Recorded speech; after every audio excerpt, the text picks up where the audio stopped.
Amahoro, mwiriwe mwaramutse, muraho bivanye n'aho muherereye.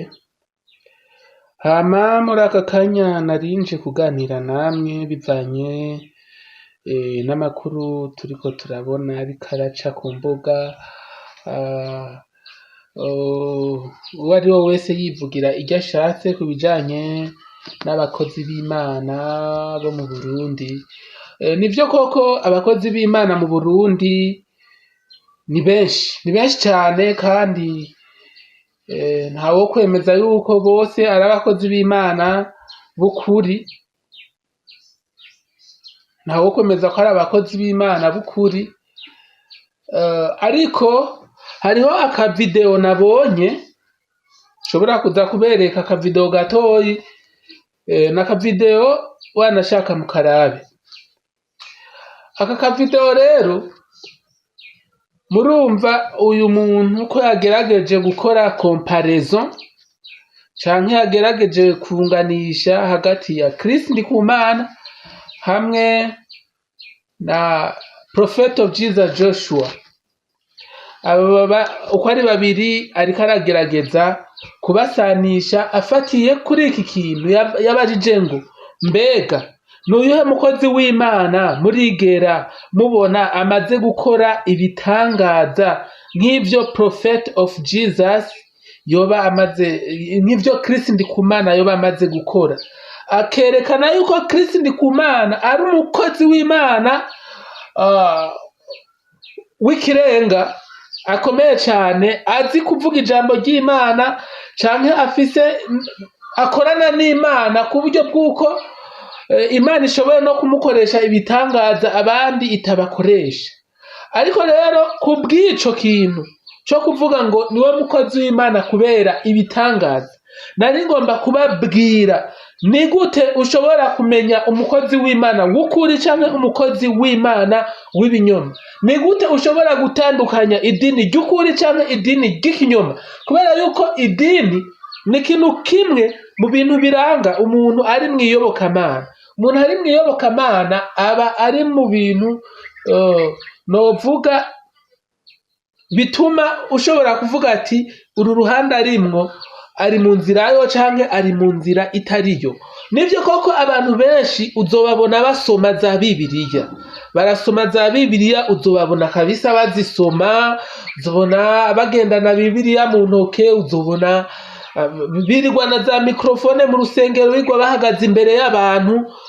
Mu ncamake abakozi b'Imana ni benshi, ariko rero ni giki kizokubwira umukozi w'Imana w'ukuri? Umukozi w'Imana w'ukuri ntabwo ari urya yirirwa arakora ibitangaza. Gukora ibitangaza naho bihuriye no gukorera Imana. Gukorana n'Imana naho bihuriye no gukora ibitangaza. Ngira mbabwire yuko gukora ibitangaza, gusengera abagwayi bagakira, guhumura abahumye, kumugura abamugaye, ivyo ntaho bihuriye no kwitwa yuko uri umukozi w'Imana, kuko ivyo n'abakozi ba Shetani barashoboye kubikora, kandi mu kanya gatoyi cane. Ndabaha akarorero katari karekare, akarorero gatoyi. Niba barasomye Bibiliya, warasomye inkuru y'umugabo yitwa Mose. Imana yaramutumye kwa Farawo. Imaze kumutuma kwa Farawo, Farawo aramwakira, hama muha ubutumwa Imana imubwiye. Aramubaza ati none ni giki conyemeza ko ivyo uriko uravuga bivuye ku Mana? Imana imubwira ati rero wewe akabona araguharirije, ufata iyo nkoni ufise uyiterere hasi, iza guca ihinduka inzoka. Kiza kuba ari ikimenyetso cemeza yuko ari je ndakurungitse. Nuko Mose aragenda abigira uko nyene. Farawo ati ivyo n'abapfumu banje barashobora kubigira. Nabo bafata inkoni zabo, za nkoni zabo barazifata, nabo nyene zihinduka inzoka. Zimaze guhinduka inzoka, igitangaza komeye cabaye, ya nzoka ya Mose yaciye ihindukira ifata za nzoka za babapfumu irazimiragura. Nanje nagira nkubwire ngo kwitwa umukozi w'Imana ntabwo bihagaze ku bitangaza. Kurumva ko n'abapfumu barashoboye gukora ibitangaza,